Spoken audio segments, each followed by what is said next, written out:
Hi friends, welcome to Yuva's Kitchen. Yuva's Kitchen channel இது வரைக்கும் நீங்க subscribe பண்ணலனா subscribe பட்டனை press பண்ணுங்க. கூடவே இருக்கிற bell ஐகானையும் மறக்காம press பண்ணுங்க.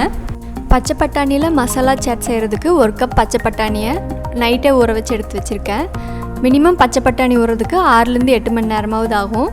இப்போ இத குக்கர்ல போட்டு கொஞ்சமா 1 டம்ளர் போல தண்ணி ஆட் பண்ணி 3 ல இருந்து 4 விசில் விட்டு எடுக்கறேன்.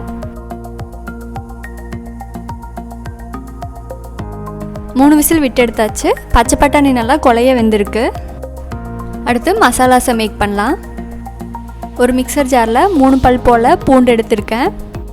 அடுத்து 1 இன்ச் இஞ்சி, அடுத்து பச்சை மிளகாய் 1, 2 இன்ச் அளவுக்கு தேங்காய், சோம்பு 1 டீஸ்பூன், பட்டை 1 இன்ச்சு, 3 கிராம்பு.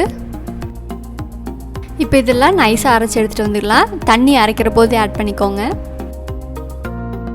இப்போ இதை இந்த மாதிரி அரைச்சி எடுத்துகிட்டு வந்திருக்கேன். அடுத்து ஒரு பேனில் 1 டேபிள் ஸ்பூன் போல் ஆயில் ஆட் பண்ணுறேன். அடுத்து இப்போ கிரைண்ட் பண்ண மசாலாஸை இதில் ஆட் பண்ணுறேன்.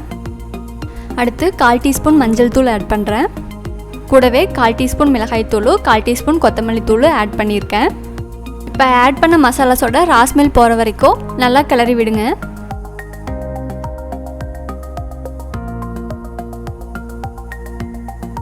அடுத்து குக் பண்ண பட்டாணி இதில் ஆட் பண்ணுறேன். அடுத்து 1 கப் அளவுக்கு மிக்சர் ஜாரில் இருந்த தண்ணியை ஆட் பண்ணுறேன். டேஸ்ட்டுக்கு தேவையான அளவுக்கு உப்பு ஆட் பண்ணுறேன். இப்போ இதை ஒரு 5 நிமிஷம் போல் கொதிக்க விட்டு இறக்கிடலாம். இடையில மசாலாஸ் அடிப்பிடிக்காமல் இருக்கிறதுக்காக அடிக்கடி கிளறி விடுங்க.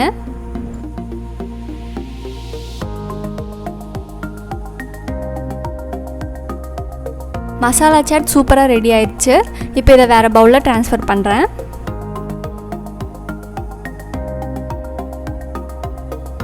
ஹெல்த்தியான ஈவினிங் ஸ்நாக்ஸ் ரெடி ஆயிடுச்சு.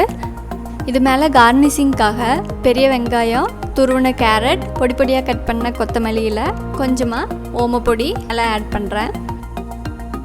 இந்த பச்சை பட்டாணி மசாலா சாட் ரெசிபி உங்களுக்கு பிடிச்சிருக்குன்னு நினைக்கிறேன். பிடிச்சிருந்தா நீங்களும் வீட்டில் இதை செஞ்சு பாருங்கள். செஞ்சு பார்த்து ரெசிபி எப்படி இருந்ததுன்னு கமெண்ட் செக்ஷனில் கமெண்ட் பண்ணுங்கள். Please like, comment and subscribe Yuvas kitchen. Thanks for வாட்சிங்.